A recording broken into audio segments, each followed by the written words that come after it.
Maintenant, la leçon 12, on parle des substrats de culture. C'est quoi un substrat de culture? Ça a déjà été mentionné, ça aussi dans les vidéos précédentes. Donc, c'est un mélange de matériaux servant de support à la croissance des plantes. La plupart des substrats, comme le Promix, sont faits à base de tourbe de sphène. Et pour cultiver en serre, dans le fond, on n'est pas obligé de travailler avec des substrats. On pourrait travailler avec de la terre. Il y a encore quelques producteurs qui travaillent avec de la terre noire, des fois même mélangée avec un petit peu de sable grossier. On peut évidemment travailler avec les substrats ou on pourrait faire de la culture hydroponique.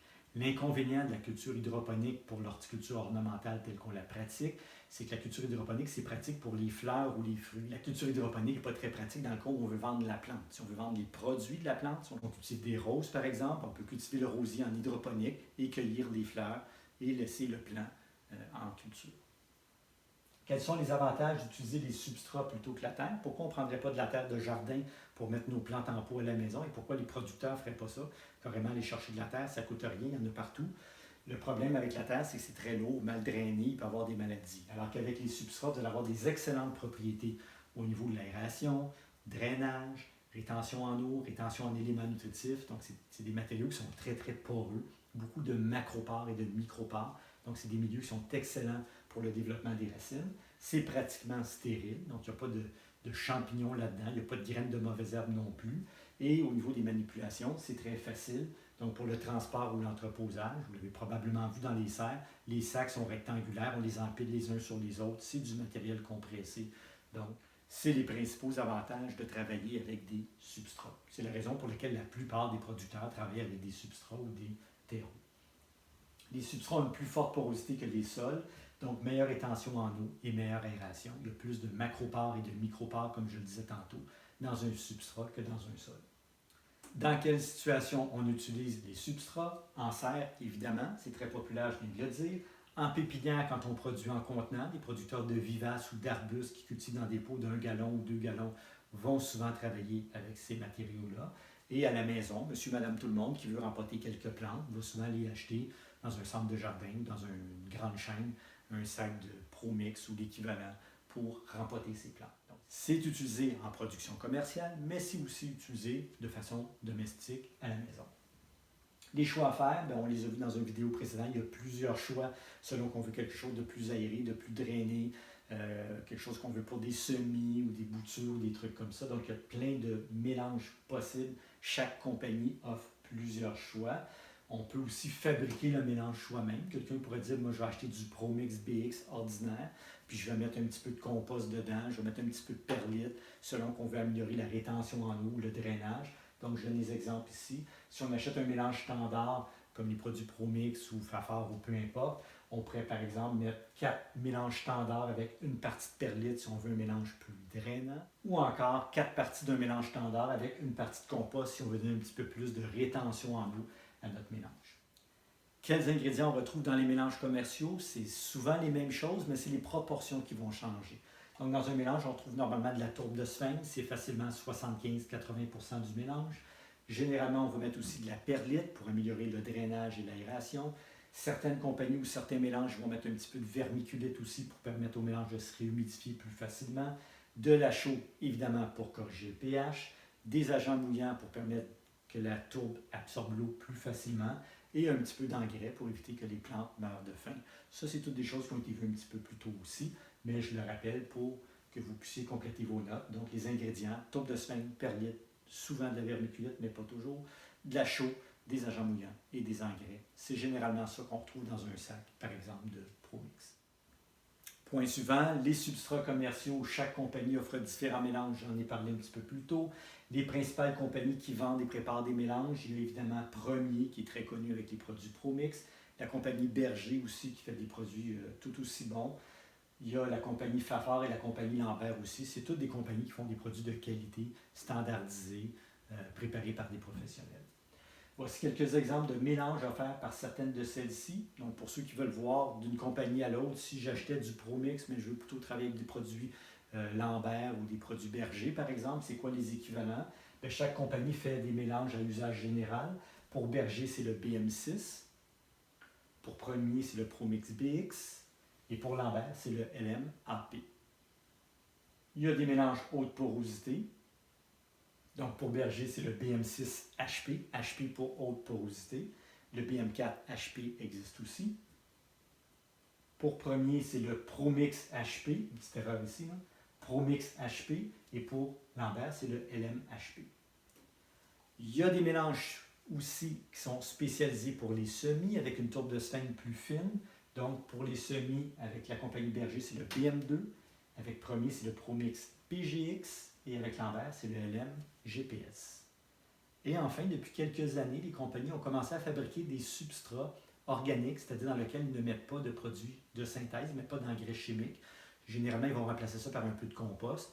Donc, pour ce qu'on appelle les produits biologiques.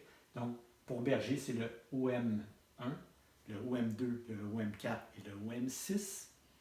Pour Premier, c'est le ProMix organique. Et pour Lambert, c'est le LM ORG. ORG pour organique, évidemment. Plusieurs autres mélanges spécialisés peuvent vous être offerts.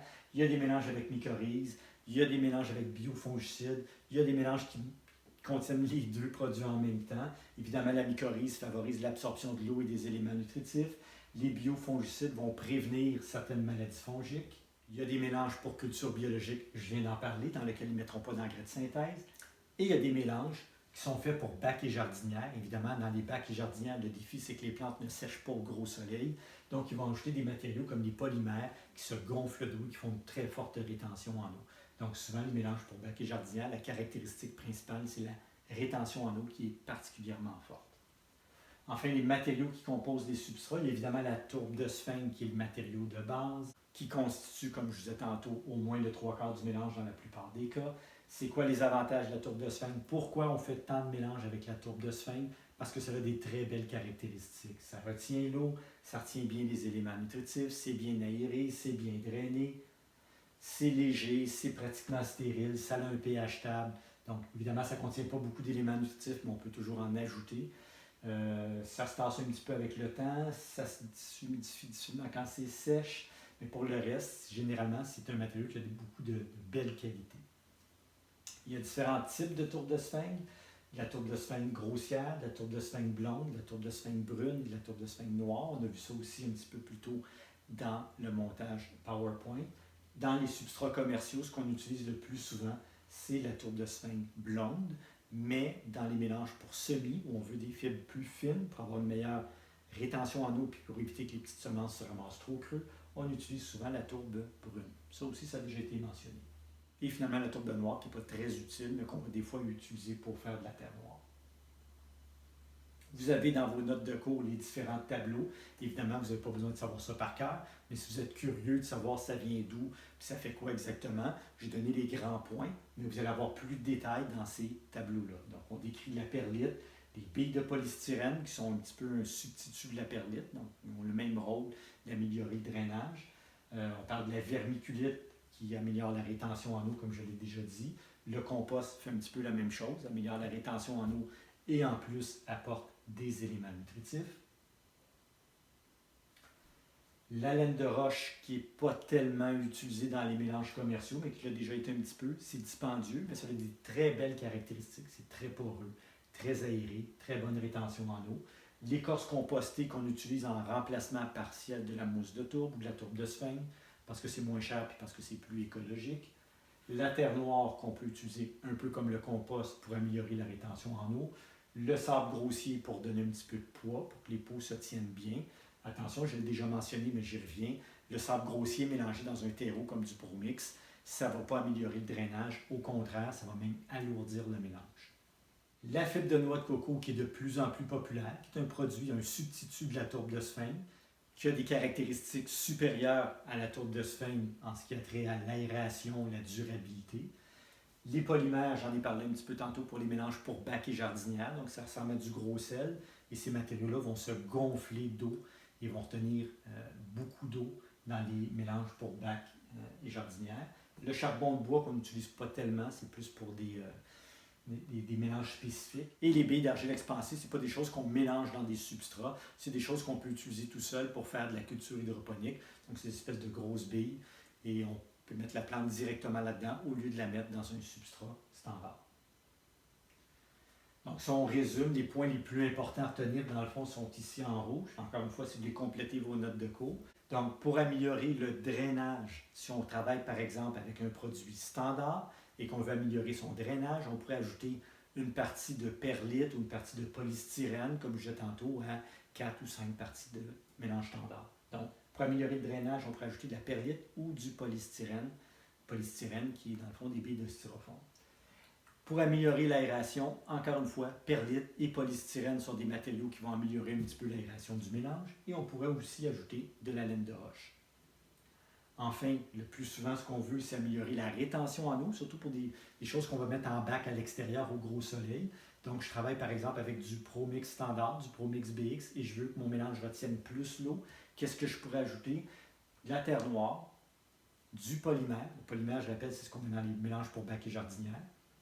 Du compost, de la vermiculite ou de la laine de roche. N'importe lequel de ces 5 matériaux-là va améliorer la rétention en eau du mélange.